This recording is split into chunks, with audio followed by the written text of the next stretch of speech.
ओम शांति। आज 14 नवंबर 2024। बाबा के आज के महावाक्य सुनेंगे। बाबा ने कहा, मीठे बच्चे, हाँ जी बाबा, इन आंखों से जो कुछ दिखाई देता है, इसे देखते हुए भी नहीं देखो। इनसे ममत्व निकाल दो, क्योंकि इसे आग लगनी है। तो बाबा अपने किन बच्चों को कह रहा है कि इन आंखों से जो दिखाई देता है, जो बच्चे अभी रोल में हैं, लेकिन अभी अपने को सोल जानने के बाद भी रोल कॉन्शियस हो जाते हैं। रोल में डूबकर अपने को शरीर के रिश्तों से पहचान बना लेते हैं। शरीर की जो अलग अलग कमाई है, चाहे वो सुख साधन प्रॉपर्टी या जो भी नाम मान शान, जो संस्कार और स्वभाव में हमारे हमको लगता है कि हमारे हैं गुण या विशेषता, इन सारी चीजों को हम देखते हैं और सोचते हैं कि ये मैं हूँ या मेरा है। बाबा कहते हैं कि जो दो आंखों से दिखता है, चाहे वो अपना, चाहे वो दूसरों का, चाहे वो स्थूल है, चाहे वो सूक्ष्म है, सब चीजें अब खत्म होनी है, क्योंकि ड्रामा का सीन बदलने वाला है। जैसे 3 घंटे की मूवी देखने के लिए जब हम जाते हैं, तो फर्स्ट सेकंड से लेकर आखिरी सेकंड तक बैकग्राउंड कुछ ना कुछ चेंज होता रहता है। ड्रामा के एक्टर्स के अलग अलग डायलॉग, अलग अलग सीन आते रहते हैं। होता सब सीक्वेंस में है, प्री प्लान्ड होता है, लेकिन कंटिन्यू मूवमेंट होता है और चेंज होते होते आखिरी में जाकर सारे सीन, सारे डायलॉग, सारी बातें एट दी एंड हो जाती हैं। तो हम भी 5,000 साल के ड्रामा में अभी तक जो भी कुछ पार्ट प्ले करते आए, स्वभाव संस्कार बना हमारा, हमारा मतलब रोल के अकॉर्डिंग उससे पहचान बनी। तो अब जो आखिरी जन्म में हमें देखने में आ रहा है, चाहे वो अपने पार्ट में, चाहे वो दूसरों के रोल में, उनको देखते हुए भी नहीं देखो। ना सिर्फ ह्यूमन रोल की बात है, लेकिन चाहे वो प्रकृति के रोल हैं, प्रकृति में भी कहीं आग लग रही है, कहीं बाढ़ आ रही है, कहीं कुछ कुछ उथल पुथल मची है। और चाहे वो जीव जंतुओं में हो रहा है, कोई स्पीशीज खत्म हो रही है, कोई जानवर के साथ कुछ हो रहा है, या कोई भी सीन सीनरिया जो भी चारों तरफ इन आंखों से हम देख सकते हैं या कानों से सुन सकते हैं, उन सब में अब अपना ध्यान जो है हटा दो उससे। क्योंकि मूवी थी 5,000 साल की बनी बनाई, उसमें ये सब कुछ होना था, हुआ। अब हमको ये लास्ट का आखिरी पार्ट ऑलमोस्ट जो खत्म होने को आया, उसमें ज्ञान लेकर अपने सत्य को जानकर उसमें टिकने का टाइम आ गया है। तो जो पुरानी बातें अभी तक जिसको हम सोच रहे थे कि वो राइट है, रियल है, उनमें ममता आ गई थी, अब उससे ममत्व निकाल दो। है ना, हमारे अंदर ममता सिर्फ बच्चों को लेकर नहीं आती, ममता का मतलब है लगाव। हम चेक कर सकते हैं कि हमको कभी पड़ोसी के कुत्ते से भी लगाव हो जाता है। हमको कोई पर्टिकुलर छोटी मोटी जो चीजें होती है, आपको हो सकता है अपनी सोसाइटी के एक फुव्वारे से ही लगाव हो जाए। हाँ, कुछ भी हो सकता है लगाव में। तो जो जो चीजें हमको अभी खींचती हैं, जिनसे हम इमोशनली अटैच्ड होते गए, और हमें शायद कई बार तो पता भी नहीं कि हम किन किन बातों में इमोशनली किसी से भी, जड़ चीज हो चाहे चैतन्य चीज हो, इमोशनली अटैच है। कई बार तो हम प्लांट से भी कितने अटैच हो जाते हैं। लोग पेड़ क्यों काट रहे हैं, हाय मेरा पेड़ सूख गया। हाँ, बहुत सारी ऐसी चीजें होती है, इनसे भी ममता निकाल दो। ये भी जलेंगे, खत्म होंगे। जानवर के जो कैरेक्टर दिख रहे हैं वो भी जलेंगे, खत्म होंगे। और अगर मेरी बुद्धि उनमें फंसी रहेगी, ममता उसमें फंसी रहेगी, जो हम अपने रिलेशन, फिजिकल रिलेशंस या रिलेटिव्स की बात करते हैं, वो तो सब जानते हैं। लेकिन हमारे अंदर अभी बहुत चीजों का ममत्व है। हमारी अपनी ही कोई सोच, बिलीफ सिस्टम कि ऐसा ही होता है, ये चीज ऐसे ही की जानी चाहिए, या ये नहीं होगा तो चलेगा नहीं। ऐसी बहुत बातें हैं जिससे हम बहुत अटैच्ड है, लगाव रखते हैं, ममता रखते हैं। अब वो सारी बातों से अपना ध्यान हटा दो, क्योंकि सीन चेंज होने वाला है। 3 घंटे की जैसे मूवी खत्म हो जाती है तो कुछ नहीं बचता, चाहे वो उन्होंने शूटिंग सिंगापुर में की हो, चाहे शूटिंग उन्होंने स्वीडन में की हो, हाँ, चाहे भारत में की हो, चाहे नदी किनारे की हो, लास्ट में कुछ भी नहीं बचता। ऐसे ही अब आखिरी समय आ गया है, ये सारे सीन दी एंड हो जाएंगे, कुछ नहीं बचेगा। इसलिए हम जो आत्मा है, जो जिसको देखा नहीं जा सकता, जिसको टच नहीं किया जा सकता, जो खुद भी शरीर से निकल जाने के बाद खुद को फील नहीं कर पाती, उस आत्मा को शरीर में रहते हुए फील करने के लिए, उसका अनुभव लेने के लिए हमें फिजिकल चीजों से रिलेशन तोड़ना होगा, मतलब बुद्धि से उससे लगाव तोड़ना होगा। इसका मतलब ये नहीं कि हम छोड़ देंगे, लेकिन सारा ममता जिसमें हमारी अटैचमेंट है वो छोड़नी होगी, तभी हमें हमारी रियल आइडेंटिटी जो आत्मा की है वो अनुभव हो पाएगी। आज का प्रश्न है, ईश्वरीय गवर्नमेंट का गुप्त कर्तव्य कौन सा है जिसे दुनिया नहीं जानती? ईश्वरीय गवर्नमेंट का गुप्त कर्तव्य, तो गवर्नमेंट का काम क्या होता है?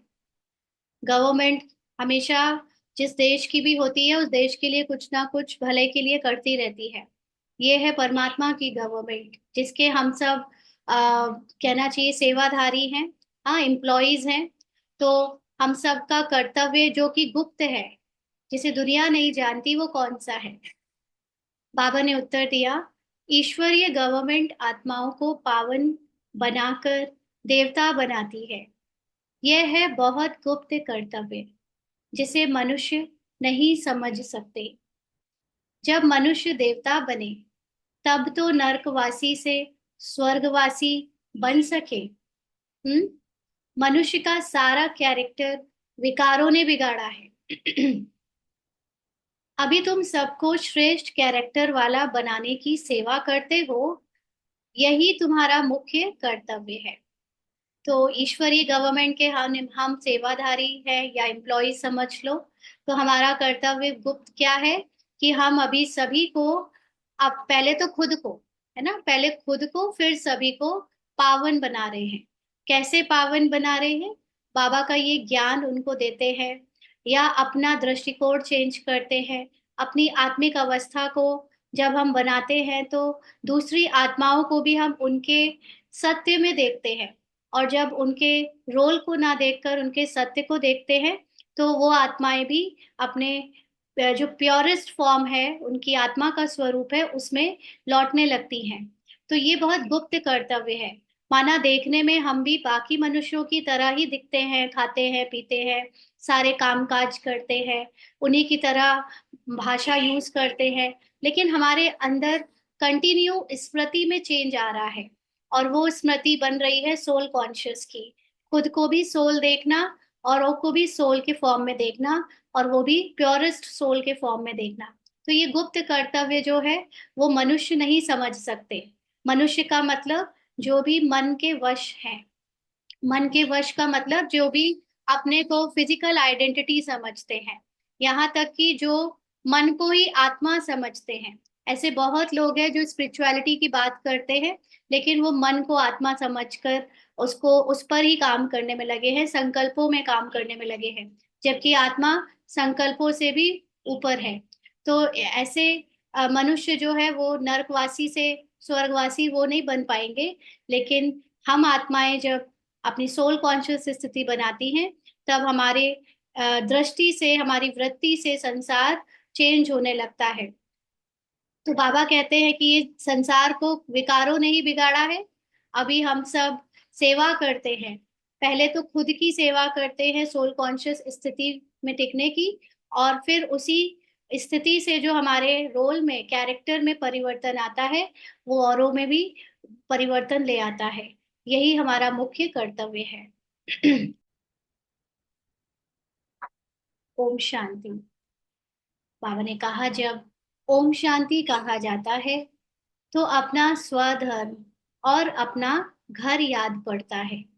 ओम माना आई एम, अहम, आत्मा, शांति। तो शांति हम सबका विश्राम की अवस्था है। तो जब ओम शांति कहते हैं तो जैसे अपने धर्म में टिक गए, या अपने घर को याद करने लग पड़े। फिर घर में बैठे तो नहीं जाना है, फिर घर में बैठ तो नहीं जाना है। माना ओम शांति के अनुभव में टिके, 1 सेकंड के लिए शांति को अनुभव किया, फिर ऐसा तो नहीं कि उसी में बैठे रहते हैं। फिर जो हमें पढ़ाई है, जो यहाँ के रोल में स्मृति रहती है, वो भी करनी पड़ती है, वो पार्ट भी प्ले करना पड़ता है। तो बाप के बच्चे बने हैं तो जरूर स्वर्ग का वर्षा भी याद पड़ेगा। हाँ, जो स्वर्ग में आने वाली दुनिया में हमको मिलने वाला है, हमारी सोल कॉन्शियस स्थिति से जो पूरी प्राप्तियां अपने आप हो जाएंगी, वो भी याद आएगा। ओम शांति कहने से भी सारा ज्ञान बुद्धि में आ जाता है। हम्म, मैं आत्मा शांत स्वरूप हूँ, शांति के सागर बाप का बच्चा हूँ। जो बाप स्वर्ग की स्थापना करते हैं, वही बाप हमको पवित्र शांत स्वरूप बनाते हैं। मुख्य बात है पवित्रता की। पवित्रता को अब तक हम सिर्फ ब्रह्मचर्य से ही मानते थे, उसी से ही रेफरेंस देते थे। लेकिन वो तो एक विधि है पवित्रता को बढ़ाने की। वो पूरी तरह से पवित्रता नहीं है।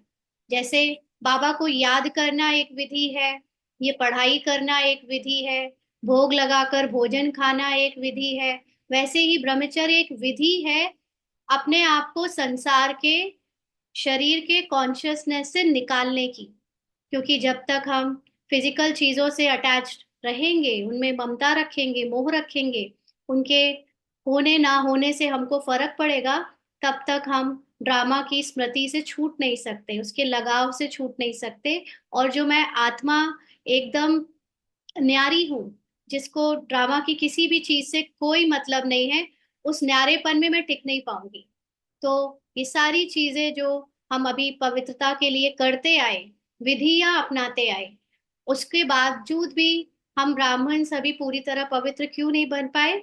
क्योंकि हमने उसको स्थूल में लाकर ही बस रोक दिया, कि हमने स्थूल धारणाएं कर ली है, भोजन की, शरीर की, और जो सुबह से रात तक जागने से लेकर सोने तक की जो स्थूल दिनचर्या है, उसको तो फॉलो कर लिया है। लेकिन जो मेन बात है, कि जो हमने फॉलो करते करते एक नई पहचाने बना दी है, कि हम फॉलो करते हैं, एक उसका भी अहंकार और उसका भी अभिमान।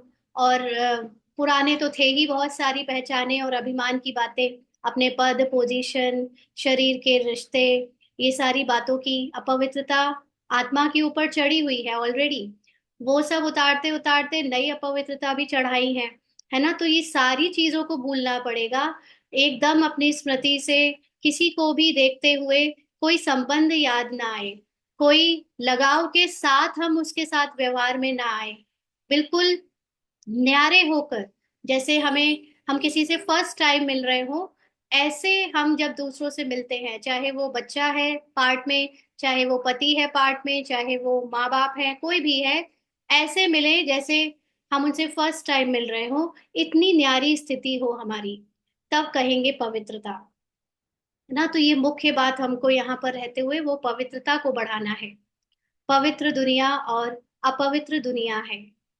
पवित्र दुनिया में एक भी विकार नहीं। आप जब किसी से फर्स्ट टाइम मिलते हो, तो किसी के लिए कोई बात आपको पता ही नहीं होती, उसका नाम क्या, उसका पद पोजीशन क्या, उसका व्यवहार क्या, कुछ नहीं पता होता। आप जस्ट उसको एक नई दृष्टि से मिलते हो, है ना? उसके लिए कोई पहले का संकल्प, कोई पुरानी बात याद नहीं आती। उसको कहते हैं कि वहां पर कोई विकार नहीं, हम एकदम साफ स्मृति के साथ जब व्यवहार में होते हैं। इसलिए वहां पर आत्मा की जो स्मृति होती है, सोल कॉन्शियस स्थिति होती है, तो उससे कोई विकार की बात नहीं आती। अपवित्र दुनिया में 5 विकार हैं, इसलिए कहा जाता है विकारी दुनिया। वह है निर्विकारी दुनिया। निर्विकारी दुनिया से सीढ़ी उतरते उतरते फिर नीचे विकारी दुनिया में आते हैं। तो हम सब धीरे धीरे करके 84 जन्मों में इतने ज्यादा देह भान में डूबे हैं। पहले के, आज से 50 साल पहले भी लोगों को इतनी ममता, इतनी अटैचमेंट नहीं थी जितनी अब है। अब तो पहले के लोग शरीर पर इतना ध्यान नहीं देते थे, अब तो शरीर, और जो लोग देते थे उनको वैश्याएं कहा जाता था। है ना? जो लोग बहुत ज्यादा शरीर को दिखाते थे, शरीर की ध्यान रखते थे, शरीर के लिए अलग अलग चीजें करते थे, वो सब उनकी कैटेगरी में आते थे। ज्यादातर लोग अपने शरीर को छुपा कर रखते थे, शरीर से ज्यादा दिखावा नहीं करते थे। और अब तो हर कोई कर रहा है।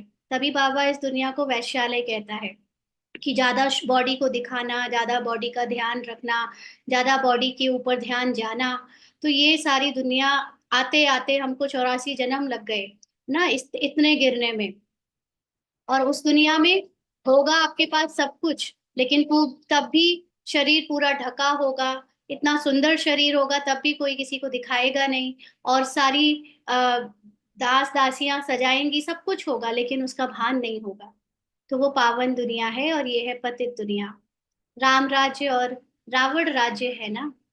समय पर दिन और रात गाए हुए हैं, ब्रह्मा का दिन और ब्रह्मा की रात। यानी ब्रह्मा को ही पता है कि दिन यानी सतयुग में क्या था, और ब्रह्मा को ही पता है कि रात यानी कलयुग में क्या हुआ। तो ये नॉलेज ब्रह्मा को और ब्रह्मा के बच्चे, हम ब्रह्मा कुमारियों को ही होती है। बाबा कहते हैं दिन सुख और रात दुख। रात भटकने की होती है।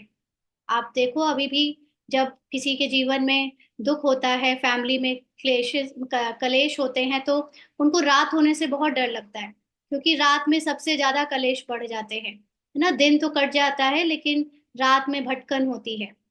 यानी नॉलेज, अगर हम इसको बेहद की दृष्टि से समझे, तो रात का मतलब जब अज्ञानता आ जाती है, जब हम अपने सत्य को भूल जाते हैं, अपनी शक्तियों को भूल जाते हैं, तो फिर हम देह के कमजोरियों में आकर, उसकी स्मृतियों में आकर भटकने लगते हैं। यूं तो रात में कोई भटकना नहीं होता है, परंतु भक्ति को भटकना कहा जाता है। भक्ति का मतलब आत्मा अभिमानी से अलग जो स्थिति होती है। भले बैठे हैं भगवान के सामने, लेकिन पूरी तरह से अपने को मनुष्य समझकर भगवान से भीख मांग रहे हैं, अलग अलग इच्छाएं प्रकट कर रहे हैं, उसको कहेंगे भटकना।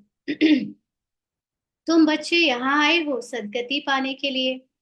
तुम्हारी आत्मा में 5 विकारों के कारण पाप थे।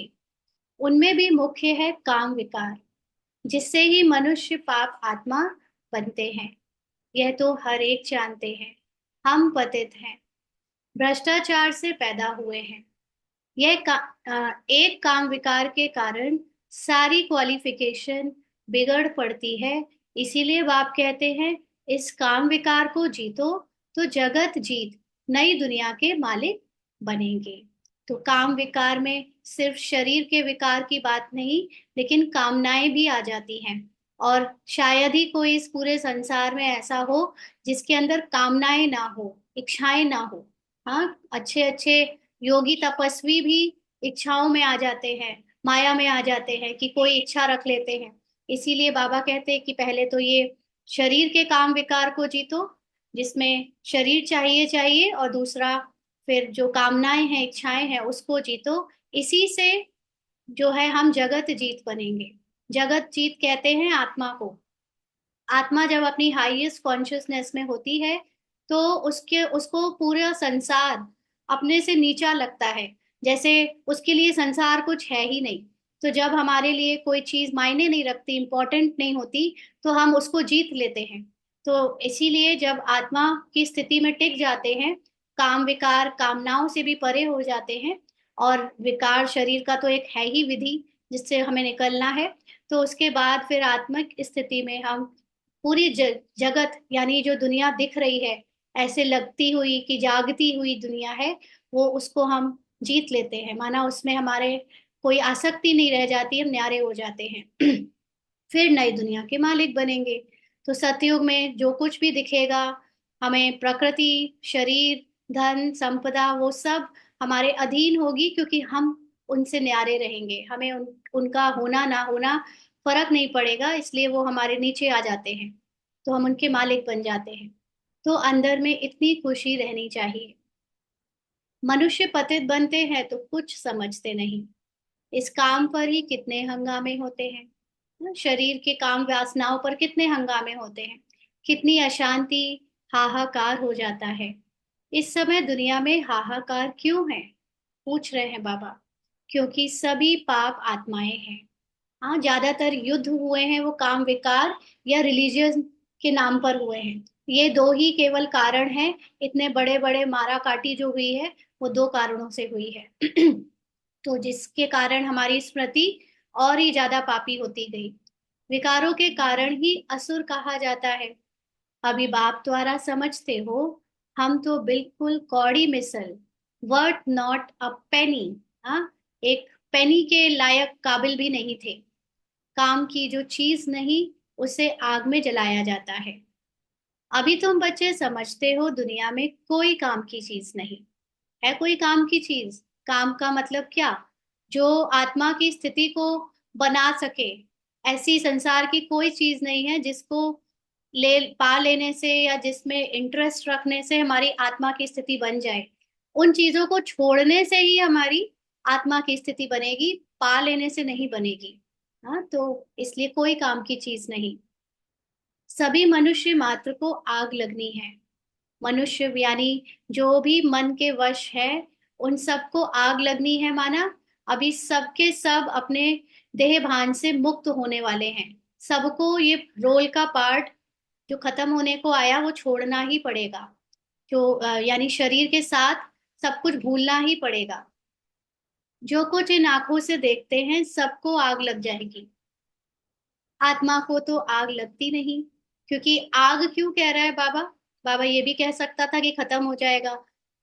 आग लगने के बाद चीजों का स्वरूप बदल जाता है ना? अभी इतनी सुंदर चीज कोई दिख रही है, उसमें आग लग जाती है तो फिर लास्ट में काला काला राख रह जाती है बस। तो ये जो भी चीजें जैसी दिख रही हैं, अभी इन सब का स्वरूप बदल जाएगा। यानी वो चीज वो वैसी रह नहीं जाएगी। तो इसलिए उसको आग लगना कहा जा रहा है। और आग लगने में एक चीज और होती है। आग लगने से चीज पवित्र भी हो जाती है ना। सोने में आग लगाओ तो वो प्योर हो जाता है गल के। ऐसे ही दूसरे भी एलिमेंट्स हैं। तो जो दुनिया अभी दिख रही है उसमें आग लगना मतलब वो अभी पवित्र हो जाएगी। कैसे पवित्र हो जाएगी? कौन सी आग से? कौन सी आग से, कोई बताएगा? ये कौन सा यज्ञ चल रहा है? हम्म, चैट पे बताएं। बाबा ने ये रुद्र यज्ञ रचा है ये वाला। उसमें कौन सी आग है जो काम कर रही है इस समय, जिसकी ज्वाला में सब जल रहे हैं? और योग के पहले कौन सी आग कही जाएगी? ज्ञान की। करेक्ट। पहले तो ज्ञान की आग, है ना? ज्ञान मिला तब तो योग लगा। जब तक ज्ञान नहीं कि हम कौन है, हमें किसको याद करना है, क्या करना है, हमारा योग कैसे लगेगा? तो इसलिए ये है ज्ञान की आग।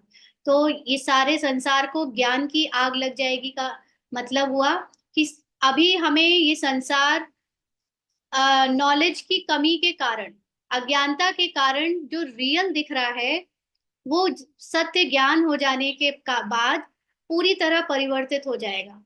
ये संसार ऐसा नहीं दिखेगा जैसा अभी इन दो स्थूल आंखों से स्थूल दिख रहा है। हम जब सोल कॉन्शियस स्थिति में स्थित हो जाएंगे तो हमारे सामने से ये संसार एकदम रूप बदल जाएगा इसका। और इसको कहते हैं आग लगना, ज्ञान से उसका परिवर्तन हो जाना। रियल में अ, अभी हमको ऐसा लग रहा है कि स्थूल में विनाश होगा, स्थूल में कलयुग के बाद सतयुग के महल बनेंगे, स्थूल में होगा। लेकिन ये बनी बनाई मूवी है। इसमें कुछ भी स्थूल में नहीं हो रहा है। जैसे एक ड्रामा में स्क्रीन पर जब मूवी चलती है तो अभी अभी सीन है एक झोपड़पट्टी का, अभी अभी सीन बदला और एक बड़े से महल का सीन आ गया। तो आप उसको टच करोगे तो ना तो झोपड़पट्टी टच हो रही थी, ना ही वो सोने का या कोई महल टच होने में आपको फील हो रहा था, क्योंकि दोनों ही चीजें ऑन लाइट, लाइट के रिफ्लेक्शन से ऐसी दिख रही थी होती हुई, क्योंकि वो एक ड्रामा है। ऐसे ये संसार भी वाइब्रेशंस है, ड्रामा है। हमारे जैसे जैसे दृष्टि बदलती जाएगी, जो स्मृति है वो चेंज होती जाएगी, तो उसमें ये संसार में आग लग जाएगी माना ये परिवर्तित हो जाएगा। हम अभी दुनिया में देख रहे हैं बहुत पॉल्यूशन है, लोग बहुत खराब है, लोगों का व्यवहार बहुत ऊंचा नीचा है। हाँ, धीरे धीरे हमारी दृष्टि बदलेगी तो हमको दिखने लगेगा संसार एकदम साफ सुथरा है, हवा बिल्कुल पवित्र है, ये लोग भी एकदम पवित्र है, मनुष्य जानवर सब पवित्र है। हमारे अंदर ये इतनी पक्की हो जाएगी जब सोल कॉन्शियस स्थिति से, तो पुराना पूरा जो सीन था, बैकग्राउंड था, ये जो दुनिया थी, वो जो इसमें पॉल्यूशन, जो इसमें इम्प्योरिटी है, वो रहेगी ही नहीं। जिस दृष्टि से मैंने जो चीज देखी वो वैसे ही बन जाएगी। तो आत्मा के आगे जो मन का लेंस है, अभी इस मन के लेंस को ही बाबा ज्ञान से सतो प्रधान बना रहा है। और जब ये लेंस वापस तमो प्रधान, फिर तमो, फिर रजो, और रजो से सतो में आएगा, तो हमारी देखने का पूरा वृत्ति ही बदल जाएगी। फिर हमको जो आज असुरों की तरह बिहेव कर रहे हैं, पापी लग रहे हैं, उन सब का वो कर्म वैसा दिखेगा ही नहीं जैसे पहले देखते थे। और वो सब निर्दोष लगने लगेंगे। सब आत्माएं जो दुखी दिख रही हैं अभी पार्ट में, वो हमें सुखी दिखने लगेंगी, क्योंकि हम उनकी आत्मा को देख पा रहे हैं। तो ये संसार भी चेंज हो जाएगा, और हमारे लिए उस पुरानी दुनिया का पूरी तरह विनाश हो जाएगा हमारे लिए, जो जैसे करेगा पुरुषार्थ उसके लिए। तो बाबा कहते हैं आत्मा को तो आग लगती नहीं। हम्म।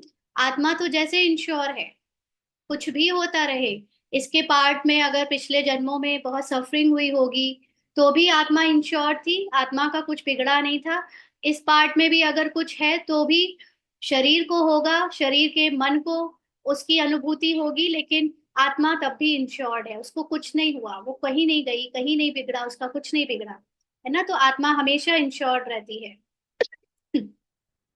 बाबा कहते हैं आत्मा को कभी इंश्योर कराते हैं क्या? इंश्योर तो शरीर को कराते हैं। बच्चों को समझाया गया है यह खेल है। खेल मतलब इसको, जैसे पर्दे पर मूवी हम खेल समझकर देख लेते हैं और उसका प्रभाव थोड़ी देर के बाद खत्म हो जाता है, वैसे ही ये 5,000 साल का ड्रामा है, खेल है। आत्मा तो ऊपर में 5 तत्वों से भी ऊपर रहती है।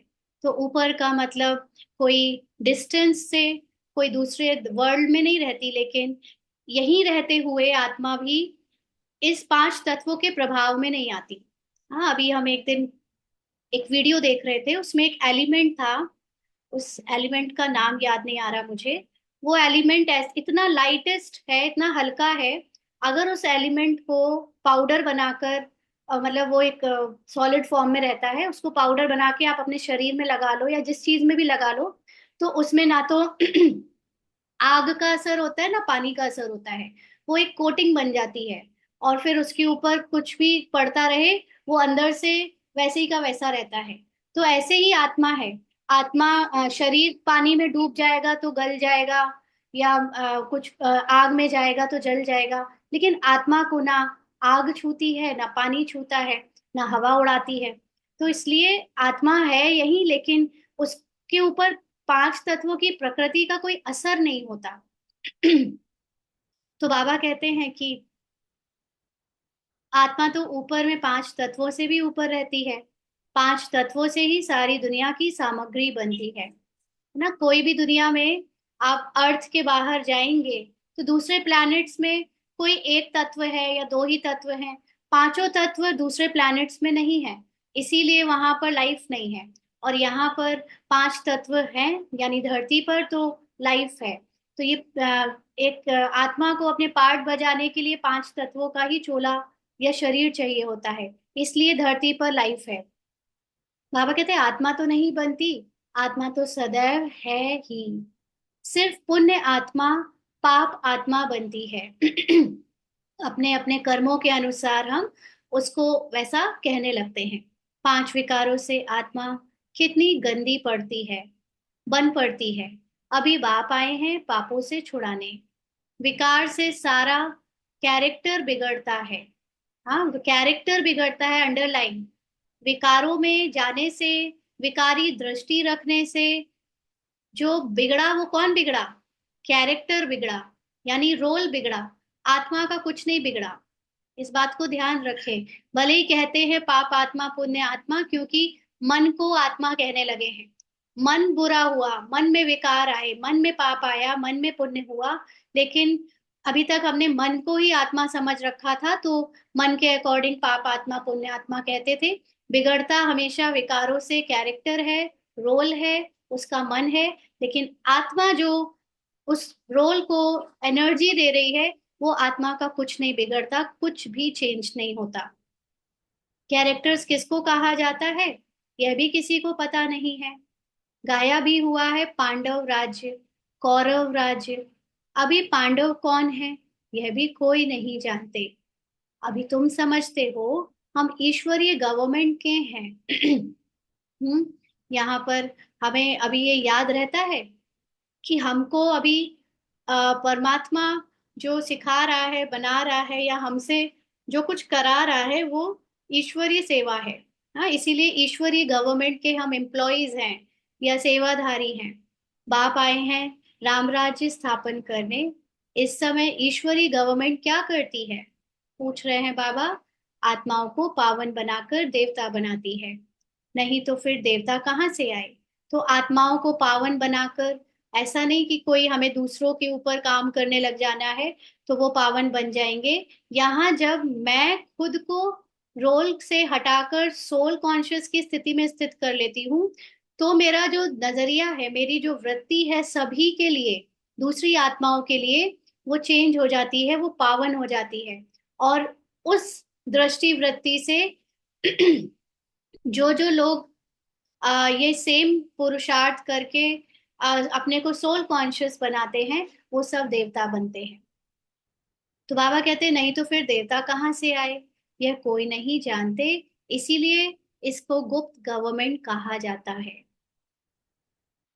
ना। घर में जिनके साथ रह रहे हैं वो भी नहीं जानते कि हम क्या कर रहे हैं, हमारा किस चीज का पुरुषार्थ चल रहा है। वो तो हमें वही रिश्तों से, उसी फिजिकल आइडेंटिटी से, वही संस्कार वाली, वही सोच वाले वाले समझते हैं। लेकिन हमारी अंदर से सोच भी बदलती जा रही है, हमारी दृष्टि वृत्ति भी बदलती जा रही है, और ये बड़ी गुप्त रूप से चल रही है ना। ये हमारे ही अंदर अभी दो पार्ट चलते हैं। एक दुनिया को दिखाने वाला सामाजिक पार्ट, जिसमें हम समाज के अनुसार फला फला फला है, और उसकी स्मृति के मतलब उसकी पहचान लोगों को लगती है कि ये इनकी वाइफ है, ये इनकी डॉटर है, ये इनकी ये है, फलाना है। और एक दूसरी स्मृति है हमारे अंदर कि हम किसी के कुछ नहीं है ना, हम सिर्फ बाबा के हैं। वो बहुत गुप्त है, वो दूसरों को नहीं पता कि हमारे अंदर क्या चल रहा है। तो बाबा कहते हैं तो यह भी मनुष्य, परंतु देवता कैसे बने, किसने बनाया? देवी देवता तो होते ही हैं स्वर्ग में, तो उन्हों को स्वर्गवासी किसने बनाया? स्वर्गवासी से फिर नरकवासी बनते हैं, फिर नरकवासी सो स्वर्गवासी बनते हैं। यह तुम भी नहीं जानते थे। फिर और कैसे जानेंगे ना, जिन्होंने खुद स्वर्ग और नर्क दोनों में पार्ट बजाया, वही नहीं जानते तो नए लोग क्या जानेंगे जो कभी स्वर्ग में गए ही नहीं। उन्हें तो पता ही और भी नहीं पता होगा। तो स्वर्ग सतयुग को, नर्क कलयुग को कहा जाता है। अभी यह भी तुम अभी समझते हो। यह ड्रामा बना हुआ है, यह पढ़ाई है ही पतित से पावन बनने की। आत्मा ही पतित बनती है। अब बाबा फिर से जैसे आत्मा ही पतित बनती है कह रहा है, तो आत्मा के अंदर जब मन अपनी दूसरी पहचान बना लेता है, तो वो मन गिर जाता है, पतित हो जाता है। पतित से पावन बनाना, यह धंधा बाप ने तुम्हें सिखलाया है।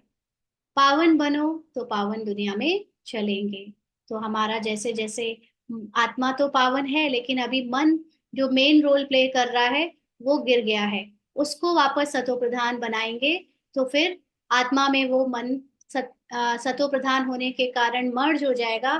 फिर द्वैत नहीं रहेगा, अलग से मन की कोई आइडेंटिटी नहीं रहेगी। तो हम आत्मा के कॉन्शियसनेस से पावन दुनिया में चलेंगे। आत्मा ही पावन बने, तब तो स्वर्ग के लायक बने। यह ज्ञान तुम्हें संगम पर ही मिलता है, पवित्र बनने का हथियार मिलता है। पतित पावन एक बाबा को ही कहा जाता है। कहते हैं हमको पावन बनाओ।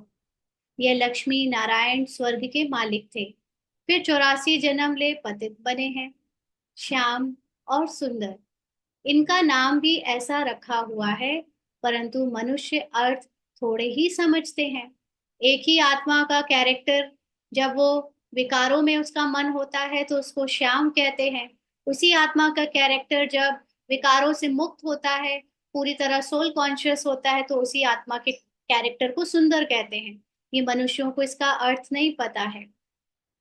श्री कृष्ण की भी क्लियर समझानी मिलती है। इनमें दो दुनियाएं कर दी हैं ना। श्री कृष्ण के जन्म के समय पर दो चीजें दिखाई कि श्री कृष्ण एक तरफ से दैवी है और दूसरी तरफ से आसुरी दुनिया में उनका जन्म हुआ। तो दो दुनिया कर दी, वास्तव में दुनिया तो एक ही है। वह नई और पुरानी होती है। इसी धरती में जब विकार होते हैं मन में तो वो पुरानी होती है, और जब विकारों से मुक्त होते हैं तो वो नई होती है। पहले छोटे बच्चे, फिर बड़े बन बूढ़े होते हैं। दुनिया भी नई सो पुरानी होती है। तुम कितना माथा मारते हो समझाने के लिए। अपनी राजधानी स्थापन कर रहे हो ना।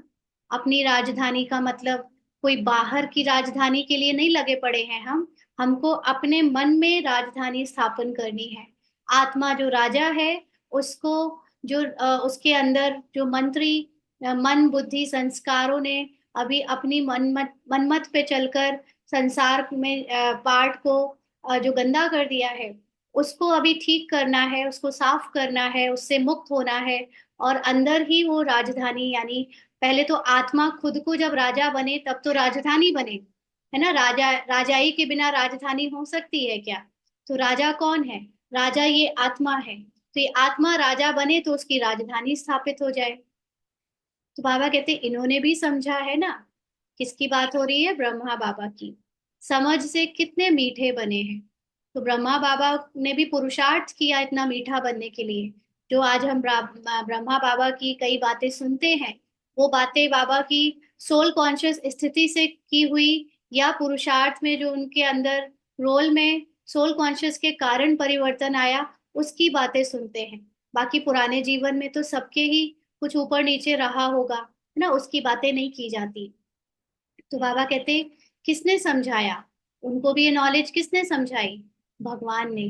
लड़ाई आदि की तो बात ही नहीं। भगवान कितना समझदार, नॉलेजफुल बनाते हैं। शिव के मंदिर में जाकर नमन करते हैं, परंतु वह क्या है, कौन है, यह कोई नहीं जानते। शिव, काशी विश्वनाथ गंगा, बस सिर्फ कहते रहते हैं, अर्थ जरा भी नहीं समझते। हाँ, क्या हुआ? काशी, शिव, काशी विश्वनाथ गंगा का मतलब, गंगा है ज्ञान की गंगा।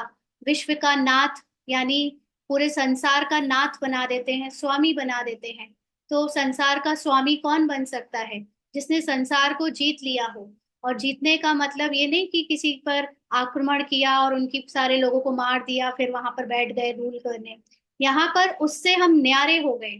संसार अब हमें प्रभावित नहीं कर सकता, हम उससे न्यारे हो गए। जैसे जब आप किसी शेर, मान लीजिए जंगल में गए और सामने से आ गया शेर, तो अब आपने उस शेर को मारना भी नहीं है, लेकिन उस शेर से इतने आप निडर बन गए, उसका इतनी निडरता के साथ सामना किया कि अब आपको उस शेर से डर भी नहीं लग रहा है। तो उसको कहेंगे शेर का नाथ बन गए, शेर का स्वामी बन गए, या शेर को जीत लिया। तो ऐसे ही संसार में रहते हुए जब संसार हमें प्रभावित नहीं कर पाता, हम संसार से न्यारे हो जाते हैं, तो उसको कहते हैं वो संसार जीत, जगत जीत, या विश्वनाथ। तो ये पवित्रता जो है ज्ञान की, और काशी, है ना, मैं शिव काशी पूरा वर्ड है, मीनिंग है इसकी, वो यही है जो दूसरे बिल्कुल भी नहीं समझते। समझाओ तो कहेंगे तुम हमको क्या समझाएंगे, हम तो वेद शास्त्र आदि सब पढ़े हुए हैं। हम्म। तुम बच्चों में नंबर वार है जो यह धारणा करते हैं। तो धारणा का मतलब सिर्फ ज्ञान रट लिया और वो सुनाने लगे, ये नहीं होता। धारणा का मतलब है जो ज्ञान हम सुन रहे हैं, उसको हमने कितना अपने स्वरूप में लाया है। अगर बाबा कह रहा है कि तुम जगत जीत हो, तो हम देखें कि हमारे अंदर वाकई में जगत से हम कितने न्यारे हुए हैं। और जगत से न्यारी तो सिर्फ आत्मा हो सकती है। शरीर का किरदार, शरीर में डूबा हुआ मन जगत से क्या किनारा कैसे करेगा? उसको तो वही अच्छा लगता है, उसी में ममत्व है, वही उसको प्रभावित करता रहता है, वो उसी के बारे में सोचता रहता है। तो इसलिए जब धारणा की बात आती है तो चेकिंग की जाती है कि हम इस दिखने वाली दुनिया से, इंक्लूडिंग ब्राह्मण पार्ट में मिल रही प्राप्तियों से भी कितने न्यारे हुए हैं। क्योंकि ब्राह्मण पार्ट में हमको जो स्थूल और जो सूक्ष्म चीजें प्राप्त हो रही हैं, वो भी ड्रामा में है, ड्रामा के रोल में है। और हमें तो अभी पूरी तरह से ड्रामा के स्टार्टिंग से लेकर एंड तक के रोल से मुक्त होकर स्मृति से बिल्कुल पवित्र होना है। तो इसको कहेंगे धारणा। तो जैसे जैसे बच्चे समझते हैं वैसे वैसे वो धारणा करते हैं। कई तो भूल जाते हैं क्योंकि बिल्कुल पत्थर बुद्धि बन गए हैं। तो अभी जो पारस बुद्धि बने हैं उन्हों का काम है औरों को भी पारस बुद्धि बनाना। क्योंकि यहाँ पर आत्मा की जो लौ जगानी है, जैसे दीपावली में एक दिया जो जल जाता है अच्छे से, वो दूसरों को जला सकता है। अगर खुद ही डगमगा रहा है, खुद ही ऊपर नीचे उसकी लौ हो रही है, तो डर है कि वो खुद ही ना बुझ जाए, है ना। तो इसीलिए अच्छे से जो जाग चुके हैं, अच्छे से जिनकी सोल कॉन्शियस स्थिति बन गई है, उनका काम है वो दूसरों को भी वैसे ही बनाए। क्योंकि अपनी पारस का मतलब जिसको टच करने से ही कोई गोल्ड बन जाए। तो जो सोल कॉन्शियस खुद होगा उसकी वाइब्रेशन के फील्ड में आते ही दूसरी आत्माएं भी वैसी बनने लगेंगी। अभी तक हम सोचते थे कि हमें भाषण देकर ज्ञान देकर दूसरों को बदलना है, जो कि खुद भी आत्मा अभिमानी नहीं बने हैं, तो वो दूसरों को भाषण से क्या आत्माभिमानी बनाएंगे। ज्ञान भले ही दे देंगे लेकिन मेन रिजल्ट तो आत्माभिमानी होने पर ही मिलता है। तो इसलिए जब खुद आत्माभिमानी होंगे, पारस बुद्धि होंगे, तो उनकी फील्ड में ही आते, मतलब उनकी वाइब्रेशन की जो सूक्ष्म फील्ड है उसमें आते ही औरों को भी सोल कॉन्शियस बनने में मदद मिलेगी। जैसे आपने देखा है दिवाली में जब आप दिए से आ, वो जलाते हो फुलझड़ी, अगर एक फुलझड़ी जलाओगे तो बहुत टाइम लग जाता है। और जब आप एक फुलझड़ी से दूसरी फुलझड़ी को लगाते हो तो सारी फुलझड़ियों में जल्दी जल्दी जल्दी आग लग जाती है। तो जो खुद जल रहा है, यानी जो खुद जगा हुआ है, उससे जो सेवा होती है वो भाषण देने वालों से कई गुना फास्ट और बड़ी सेवा होती है, विहंग मार्ग की सेवा होती है। इसलिए बाबा कह रहा है कि पारस बुद्धि बने हैं तो औरों को भी बनाना। पत्थर बुद्धि की एक्टिविटी ही ऐसी चलती है क्योंकि हंस बगुले हुए ना। तो हंस बगुले का मतलब ही है बॉडी कॉन्शियस और सोल कॉन्शियस की लड़ाई चलते रहना। तो पत्थर बुद्धि जो होते हैं वो कभी कभी बैठकर तो सोल कॉन्शियस का अभ्यास कर लेते हैं, लेकिन फिर चलते फिरते तो वही बॉडी कॉन्शियस में पूरा डूब जाते हैं। तो इसलिए उनकी एक्टिविटी देखकर कंफ्यूजन होता है कि वाकई में ये योगी है भी या नहीं। तो बाबा कहते हैं हंस कभी किसी को दुख नहीं देते। हंस का मतलब जो ज्यादातर सोल कॉन्शियस स्मृति में रहते हैं। वो अलग बात है कि हिसाब किताब जब आता है तब तो उनकी भी अवस्था गिर जाती है। कई बार ऊपर नीचे माया से घूसा खा लेते हैं, लेकिन फिर वो खड़े हो जाते हैं। तो इसीलिए हंस वो कहेंगे जो जानता है कि क्या माया है और क्या सत्य है। तो जब माया आती है तो जो सोल कॉन्शियस आत्मा है वो ये जान जाती है कि अभी तक जो कुछ हुआ वो किरदार ने किया, किरदार के साथ हुआ, किरदार को फर्क पड़ा, मैं उससे मुक्त हूँ।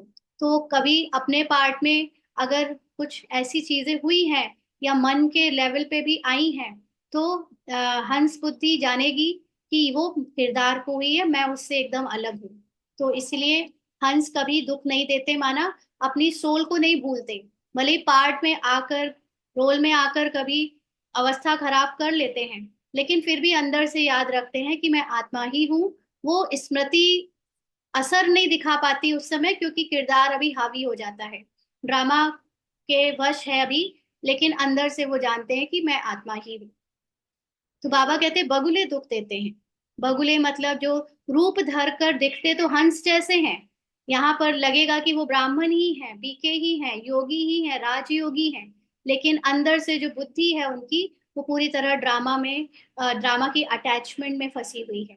तो वो दुख देते हैं, माना अपनी सोल को भूलकर रोल कॉन्शियस हो जाते हैं। उन्हें असुर कहा जाता है। पहचान नहीं रहती, समझ नहीं सकते आप किसी को देखकर, क्योंकि वो भी व्हाइट ड्रेस पहने हैं, वो भी बैज लगाए हैं, वो भी सेवाएं कर रहे हैं, वो भी सब तरह से ब्राह्मण दिख रहे हैं, सुबह से रात तक सारी दिनचर्या नॉर सबकी तरह ही कर रहे हैं, लेकिन अंदर से वो हंस है या बगुले वो पहचान नहीं कर सकते। बाबा कहते बहुत सेंटर्स पर भी ऐसे विकारी बहुत आ जाते हैं, बहाना बनाते हैं हम पवित्र रहते हैं, परंतु है झूठ। हम्म आना उनका उद्देश्य कुछ और होता है, लेकिन सबके साथ वही वही बोलते हैं जो बाकी लोग बोल रहे हैं। कहा भी जाता है झूठी दुनिया, अभी है संगम, कितना फर्क रहता है। जो झूठ बोलते हैं, झूठा काम करते हैं, वही थर्ड ग्रेड बनते हैं। क्योंकि ज्ञान लिया है, कोर्स किया है, मुरली सुन लेते हैं और बाबा के पास बाबा को अपना पिता के मान रूप में मान भी लेते हैं, लेकिन अंदर से सोल कॉन्शियस स्थिति बिल्कुल नहीं बनाते और ऊपर से दिखावा करते हैं कि हम सोल कॉन्शियस हैं, तो वो थर्ड ग्रेड में जाते हैं। फर्स्ट सेकंड थर्ड ग्रेड होती है ना, बाप बता सकते हैं कि यह थर्ड ग्रेड है। अभी 1 मिनट के लिए सभी अशरीरी होकर बाबा के पास बैठेंगे, एकदम साइलेंस में।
आगे बाबा कहते हैं,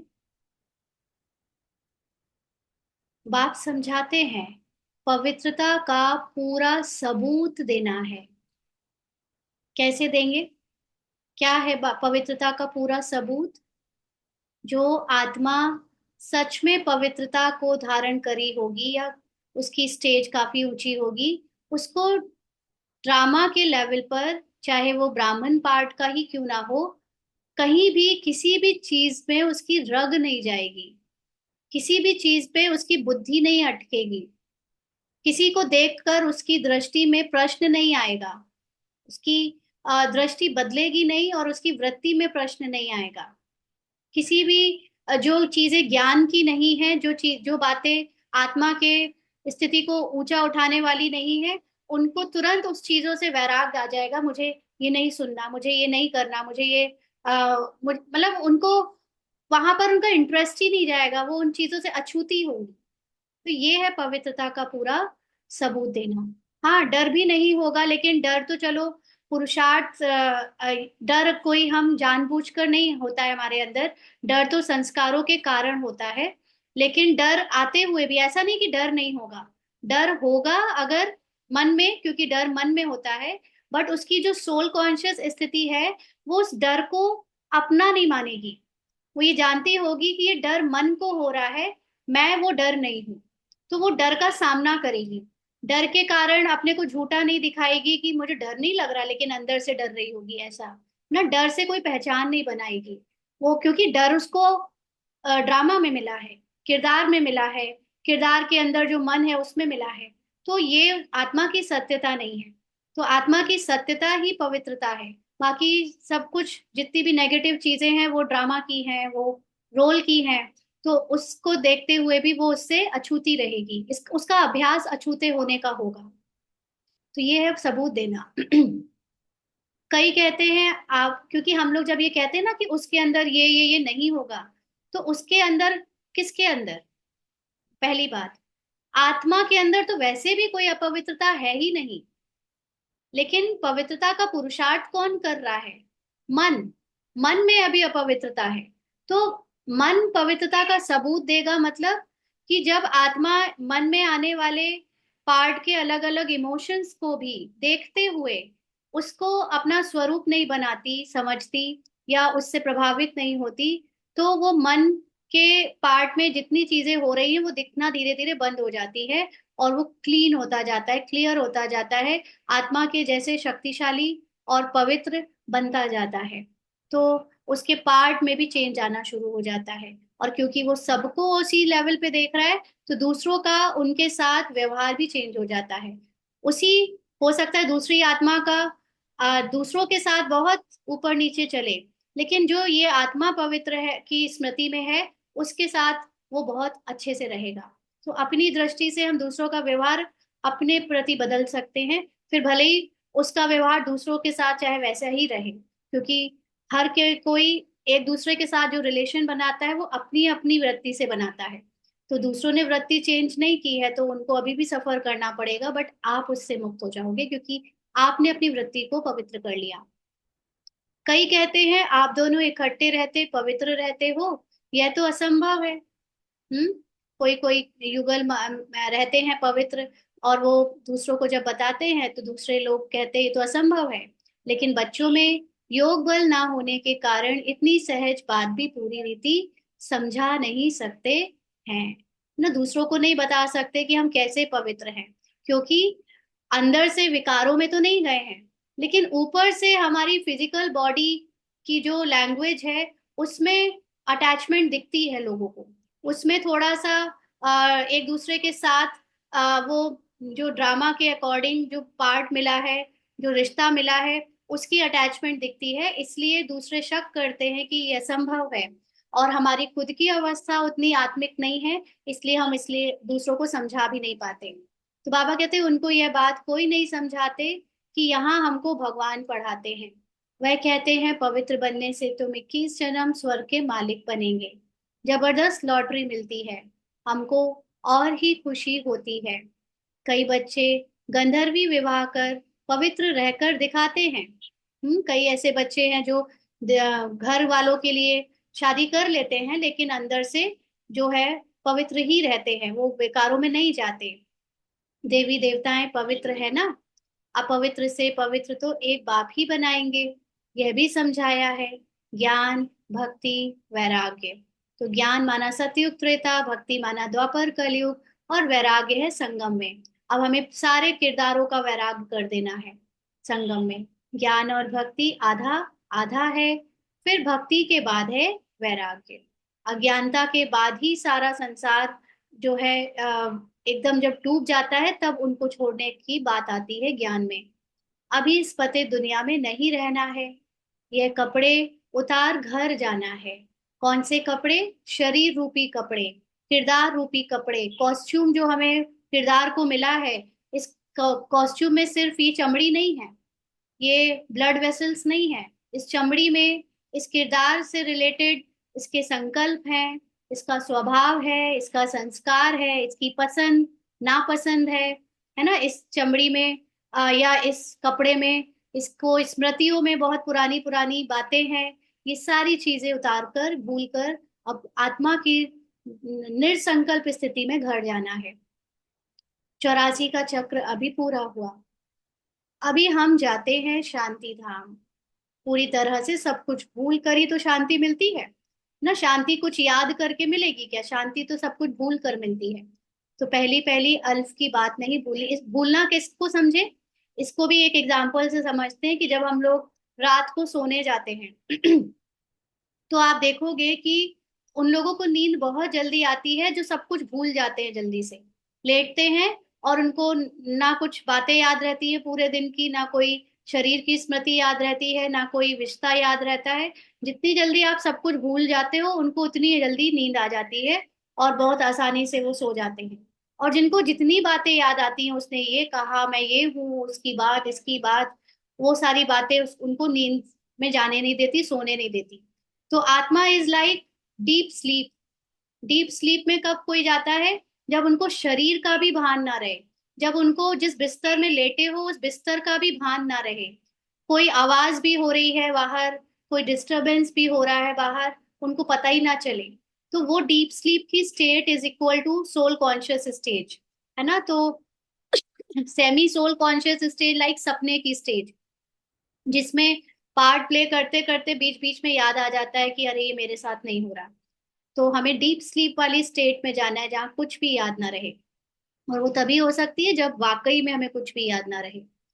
तो बाबा कहते हैं पहली पहली अल्फ की बात नहीं भूलनी है। कल भी बाबा ने कहा था ये सबको समझाओ, यह भी बच्चे समझते हैं। यह पुरानी दुनिया खत्म जरूर होनी है, माना पुरानी स्मृति कलयुग की, और जो पुरानी रोल की दुनिया है उसको खत्म होना है। बाप नई दुनिया स्थापन करते हैं, बाप अनेक बार नई दुनिया स्थापन करने आए हैं। फिर नर्क का विनाश हो जाता है। नर्क कितना बड़ा है, स्वर्ग कितना छोटा है। तो कोई ड्यूरेशन की बात नहीं है, लेकिन जो पॉपुलेशन है, जो विस्तार है एरिया का, उसके बारे में बात हो रही है कि नर्क, देखो पूरे वर्ल्ड में कितने सारे, हर जगह पे इंसानों ने अपना, मनुष्यों ने अपना स्थान बना लिया है, और स्वर्ग में बहुत छोटे से स्थान में ही रहते हैं देवता। तो नई दुनिया में है एक धर्म। यहाँ तो कितने ढेर धर्म हैं। लिखा हुआ भी है शंकर द्वारा विनाश, अनेक धर्मों का विनाश होता है, फिर ब्रह्मा द्वारा एक धर्म की स्थापना होती है। तो अनेक धर्मों का विनाश का मतलब सिर्फ इतना नहीं है कि मुसलमान और क्रिश्चियन और बौद्ध धर्म का विनाश होगा। हमारे अंदर जितनी भी स्मृतियों का धर्म है, कि मैं किसी की फला फला हूँ, है ना, बाप जैसे हम कह देते हैं कि माँ होने का धर्म है कि ये किया जाए, बेटी होने का धर्म है कि ये किया जाए, ये सारे धर्म भुलाकर, इनका विनाश करके सिर्फ मैं आत्मा हूँ इसके धर्म में टिकना कहते हैं अनेक धर्मों का विनाश। कोई कहता है कि भगवान ने मुझे पैसा दिया है ना, तो मेरा धर्म है कि मैं दूसरों की मदद करूं। तो ये जो अपने को पैसा होने वाली आइडेंटिटी समझ लेते हैं, ये भी एक बॉडी कॉन्शियस है। हाँ, तो ये सब चीजों को भुलाकर, सारे धर्मों को भुलाकर सिर्फ आत्मा में स्थित होना ही अनेक धर्मों का विनाश कहेंगे। तो अनेक धर्मों का विनाश होता है, फिर ब्रह्मा द्वारा एक धर्म की स्थापना होती है, और वो है कि मैं बस आत्मा हूँ। तो यह धर्म किसने स्थापन किया? ब्रह्मा ने तो नहीं किया। ब्रह्मा ही पतित से फिर पावन बनते हैं। मेरे लिए तो नहीं कहेंगे पतित से पावन, यानी शिव बाबा को तो नहीं कहेंगे, क्योंकि शिव बाबा का तो ऐसा मन नहीं है जो पतित होता हो फिर पावन बने। वो तो हमेशा ही सोल कॉन्शियस में रहते हैं। पावन है तो लक्ष्मी नारायण नाम है, पतित है तो ब्रह्मा नाम है। उसी आत्मा का नाम पावन में लक्ष्मी नारायण बन गया जब सोल कॉन्शियस है, और जब वो बॉडी कॉन्शियस है तो ब्रह्मा। ब्रह्मा का दिन, ब्रह्मा की रात, उनको यानी कि शिव बाबा को अनादि क्रिएटर कहा जाता है। ऐसा अनादि का मतलब जिसका अंत नहीं होता, जिसके अंदर ज्ञान कभी खत्म नहीं होता, ऐसा क्रिएटर। आत्माएं तो है ही है, आत्माओं का क्रिएटर नहीं कहेंगे, इसीलिए अनादि कहा जाता है। बाप अनादि, तो आत्माएं भी अनादि हैं। खेल भी अनादि है, ड्रामा भी अनादि, कभी खत्म नहीं होता, आत्माएं भी कभी खत्म नहीं होती, और परमात्मा का जो हाईएस्ट नॉलेज का ज्ञान है वो भी कभी खत्म नहीं होता। यह अनादि बना बनाया ड्रामा है। स्व आत्मा को सृष्टि चक्र के आदि मध्य अंत के ड्यूरेशन का ज्ञान मिलता है। यह किसने दिया, पूछ रहे हैं बाबा। बाप ने। तुम 21 जन्मों के लिए धड़ी के बन जाते हो। धड़ी के मतलब अंदर से सोल कॉन्शियस बन जाते हो, ज्ञानी बन जाते हो। फिर रावण, ज्ञानी का मतलब ज्ञान स्वरूप बन जाते हो, ज्ञानी तो अभी ब्राह्मण बनते हैं केवल। फिर रावण के राज्य में निधन के बन जाते हो, माना कोई देखने किसी के ऊपर कोई जब माँ बाप नहीं होते तो उसको कहते हैं ऑर्फन, निधन के हो जाना ना, कोई तुम्हारा धनी धोनी नहीं है क्या, ऐसे बोलते हैं। तो रावण राज्य में मन अपनी ही चंचलता में डूब जाता है, तो फिर वो अपने मनमानी करने लगता है। फिर कैरेक्टर्स बिगड़ने लगते हैं। अनादि मीन्स जिसका आदि ना अंत। हाँ, तो अनादि का मतलब जिस ड्रामा का या आत्मा का या परमात्मा का ना आदि है ना अंत है, वो हमेशा से था, हमेशा से है और हमेशा रहेगा, वही मीनिंग हुआ। तो बाबा कहते हैं मनुष्य समझते हैं नर्क स्वर्ग सब इकट्ठे चलते हैं। अभी तुम बच्चों का, अच्छा हाँ, इसकी एक चीज और अच्छा याद दिलाया। जब ये हम कहते हैं जिसका आदि ना अंत है, तो मतलब वो चीज एग्जिस्ट ही नहीं करती, वो तो चीज सिर्फ जैसे एक मूवी है। हाँ, अब मूवी में आदि और अंत दिखता है क्लियरली, कि ये स्टार्टिंग यहाँ से शुरू हुई और एंड हुई तो खत्म हो गया। लेकिन मूवी बन, क्योंकि फिजिकल रूप में दिखाई जाती है कि शूटिंग हुई है, और उसके बाद वो ऑन स्क्रीन लाइट के रूप में वो पिक्चर दिख रही है। और हमारे लिए, हम जब इसको ये अनादि का और गहरा रूप समझते हैं, तो आत्मा जो कि बाहर बैठी है, उसको पता है कि ये ड्रामा कभी शूट नहीं हुआ, तो ये ड्रामा लगातार चलता रहता है। और इसमें आत्मा भी जो बाहर बैठी है वो जान गई है कि इसके पार्ट को कभी इसने बजाया नहीं है, लेकिन देखने में ऐसा आ रहा है कि उसने ही ये सारे पार्ट बजाए। तो इसलिए वो साक्षी होकर फिर पार्ट को देखकर एंजॉय करती है। तो उसके लिए अनादि का मतलब अब ये लगातार चलता रहता है, बट नॉलेज हमें अभी मिली है कि हम इससे उपराम है, हम इससे बाहर हैं। तो बाबा कहते हैं कि आकर पावन बनाकर हमारे कैरेक्टर सुधारो। हमने बाबा को बुलाया, हम किसी काम के नहीं रहे, ऐसा बोला। तुम्हारे कितने कैरेक्टर सुधरते हैं, यानी रोल सुधरता है। कई तो सुधरने के बदले और ही बिगड़ते हैं, चलन से ही मालूम पड़ जाता है। आज हंस कहलाते, कल बगुला बन पड़ते हैं। देरी नहीं लगती, है ना। शुरू में जब हम आते हैं तो हम सबके अंदर एक बहुत प्योर इंटेंशन रहती है कि हम पुरुषार्थ करें, सच्चे दिल से सेवा करें, और हम बिल्कुल लगाव मुक्त होकर बाबा के लिए अपना सब कुछ अर्पण करते हैं। लेकिन धीरे धीरे जैसे ही थोड़ा सा यश मिलना शुरू होता है, नाम मान शान मिलना शुरू हो जाता है, या थोड़ी हमारे अंदर सेवा का अहंकार आना शुरू हो जाता है, तो फिर अंदर से हम पूरी तरह चेंज हो जाते हैं। फिर हमारे अंदर स्वार्थ की सेवा हो जाती है। भले ऊपर से हम अभी भी वही ब्राह्मण, वाइट ड्रेस वाले, बैज वाले, सेवा वाले बने हुए हैं, लेकिन अंदर से जो इंटेंशन है वो बगुले की हो जाती है, माना दूसरा रूप आ जाता है। बाहर कुछ अंदर कुछ, इसमें देरी नहीं लगती। माया भी बड़ी गुप्त है ना, बहुत ध्यान रख। इसलिए बाबा बार बार कहता है महारथियों को भी माया खा जाती है। सब लोग महारथी को ऐसे देखते हैं कि बाहर से तो बहुत अच्छी इन्होंने सेवा करी, सब कुछ धन यज्ञ में लगा दिया, लेकिन अब उनके अंदर क्या आ चुका है, क्या परिवर्तन आ चुका है, ये कोई नहीं जान सकता। और वो अंदर से बगला बन चुके होंगे, ये भी कोई नहीं समझ पाता।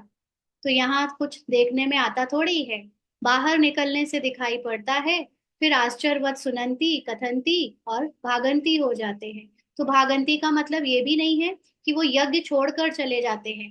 भागंती का मतलब वो अपनी सोल कॉन्शियस अवस्था का पुरुषार्थ करना बंद कर देते हैं, और बस बॉडी कॉन्शियसनेस की पहचानों को ही यहाँ बढ़ाने में लगे रहते हैं। कई ऐसे ब्राह्मण हैं जिनका पुरुषार्थ छूटा हुआ है, और सिर्फ जैसे किसी नौकरी में चले जाते हैं तो बिना मन के करते रहते हैं, ऐसे ही यहाँ पर कर रहे हैं सब कुछ, ब्राह्मण की आइडेंटिटी भी लिए हुए हैं, लेकिन अब वो उस रेस से बाहर है जो सोल कॉन्शियस में आने की रेस चल रही है। वो रेस से अपने को बाहर कर लेते हैं, और बाहर पार्ट में पूरे ब्राह्मण दिख रहे हैं। तो इतनी जोर से गिरते हैं जो हद हड़ गुड़ ही टूट जाते हैं। इंद्रप्रस्थ की बात है, मालूम तो पड़ ही जाता है। ऐसे को फिर सभा में आना नहीं चाहिए। थोड़ा बहुत ज्ञान सुना है तो स्वर्ग में आ ही जाते हैं। ज्ञान का विनाश नहीं होता है। अभी बाप कहते हैं पुरुषार्थ कर उच्च पद को पाओ। अगर विकार में गए तो पद भ्रष्ट हो जाएगा। हाँ, अभी तुम समझते हो ये चक्र कैसे फिरता है। अभी तुम बच्चों की बुद्धि कितनी पलटती है, फिर भी माया धोखा जरूर देती है। इच्छा मात्रम अविद्या। तो जो सोल कॉन्शियस स्टेज है, उसको पता है कि मैं इच्छा मात्रम अविद्या हूँ।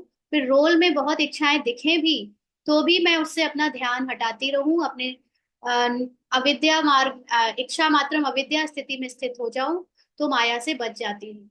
कोई इच्छा रखी तो गया, अगर इच्छाओं से पहचान बनाई तो गया, वर्ट नॉट अ पेनी बन जाते हैं।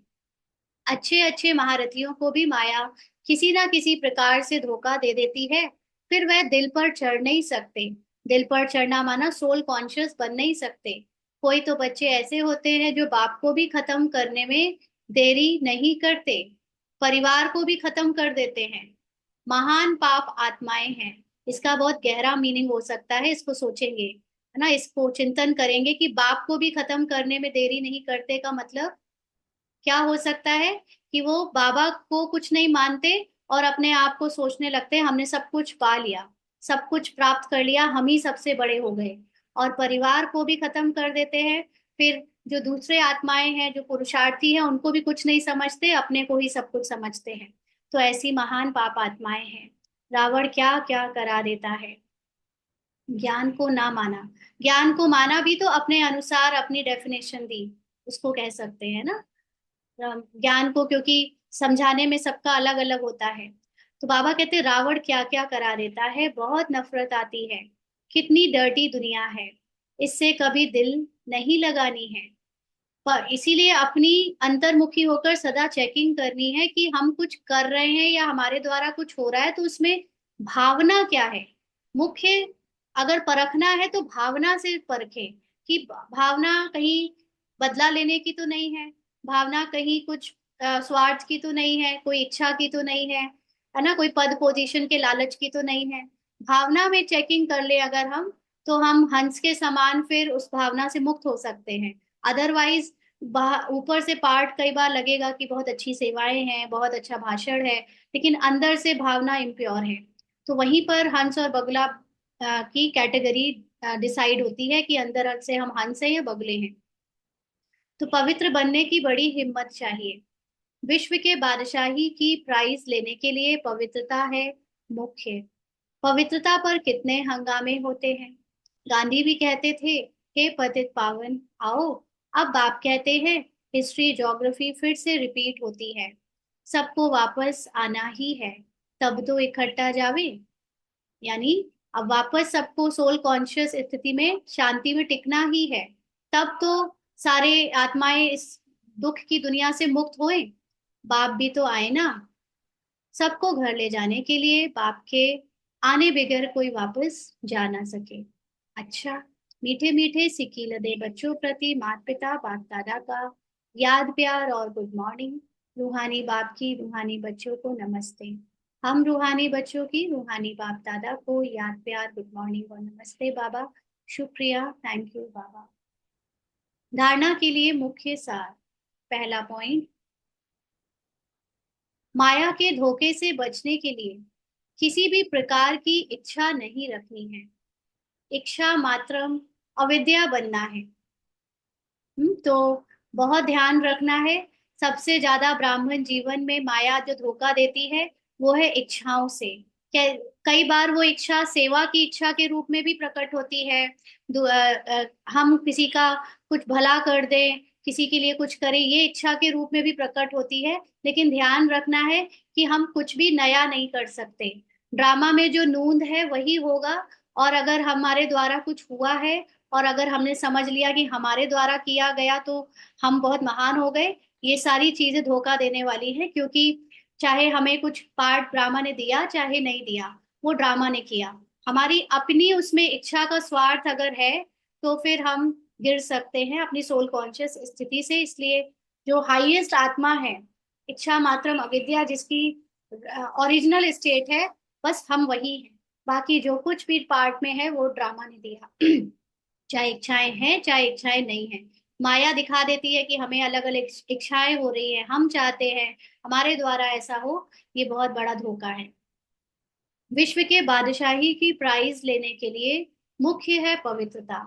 इसीलिए पवित्र बनने की हिम्मत रखनी है, अपने कैरेक्टर सुधारने हैं। हम्म, तो पवित्रता बहुत गुप्त और बहुत शक्तिशाली चीज है। लेकिन हमारा सारा ध्यान है सेवाओं पर, है ना। हम कितनी प्रजा बना ले, हम कितना नाम पाले, और हमको लगता है कि उसी से ही हम विश्व की बादशाही पाएंगे। और पवित्रता केवल वही समझ सकता है जो उस पवित्रता में खुद टिका है, जिसके अंदर है वो सच्चाई और वो सफाई और ड्रामा से डिटैचमेंट। उसको ही इतनी हिम्मत है कि वो उसको और बढ़ाता चले। तो अपने कैरेक्टर माना अपने रोल को सुधारना है, यानी रोल से भी आसक्ति निकाल देनी है। वरदान है, सदा याद की छत्र छाया के नीचे, मर्यादा की लकीर के अंदर रहने वाले, माया जीत विजयी भव। सदा याद की छत्र छाया के नीचे, मर्यादा की लकीर के अंदर रहने वाले, माया जीत विजयी भव। तो बाप की याद ही छत्र छाया है। छत्र छाया में रहना अर्थात माया जीत विजयी बनना।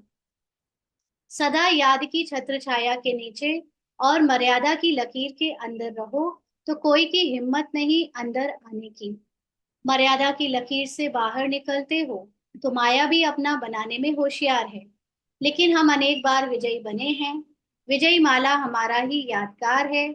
इस स्मृति में सदा समर्थ रहो, तो माया से हार हो नहीं सकती।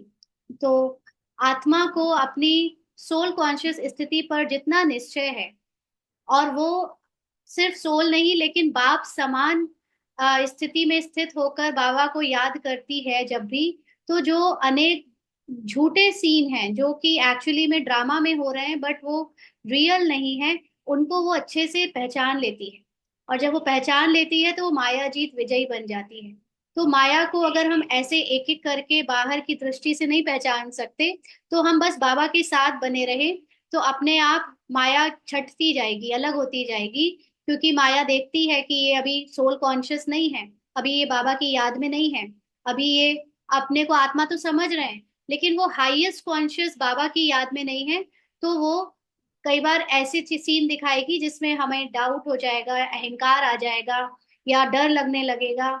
ऐसी कई नेगेटिव बातें आती हैं और फिर हम हमारी स्थिति गिर जाती है। तो इसलिए याद रहे कि हम आत्मा ने अपनी हाईएस्ट कॉन्शियसनेस को हमेशा लास्ट में या हमेशा अनुभव किया है, हर कल्प में किया है। ऐसे विजय माला हमारा यादगार है। तो माया भी हमसे मतलब हमें परास्त नहीं कर सकती, हरा नहीं सकती। स्लोगन है, सर्व खजानों से को स्वयं में समा लो, तो संपन्नता का अनुभव होता रहेगा। सर्व खजानों को स्वयं में समा लो माना आत्माभिमानी स्टेज बना लो। आत्माभिमानी स्टेज जिसमें बाप समान स्थिति होती है, निराकार स्थिति होती है, उसमें वो होती ही सर्व खजानों से संपन्न है। तो जब हमें वो स्टेज अपनी लगेगी, याद रहेगी, तो हमें कभी भी ड्रामा के कमी कमजोरी से अपनी कमी नहीं लगेगी।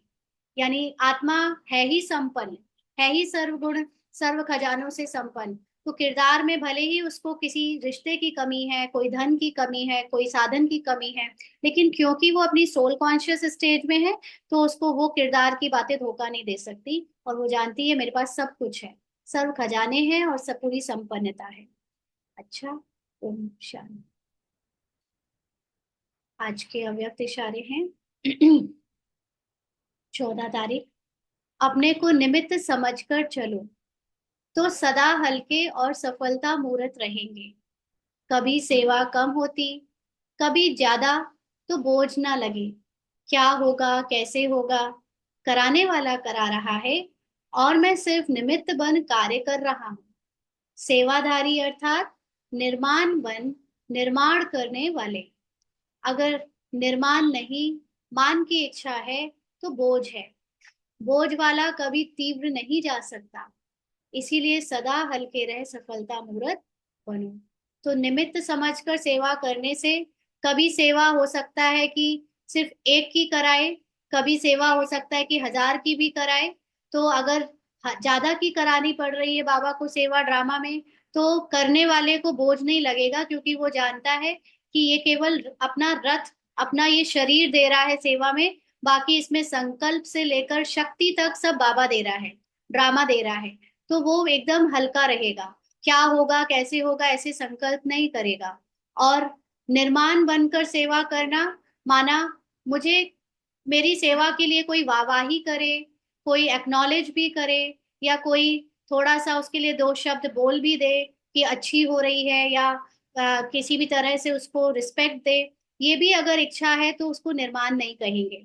तो हम सिर्फ बाबा के बताए अनुसार, श्रीमत अनुसार शरीर को दे रहे हैं सेवा के लिए, बाकी इसमें संकल्प डालना, इसको शक्ति से चलाना कराना, ये बाबा का काम है।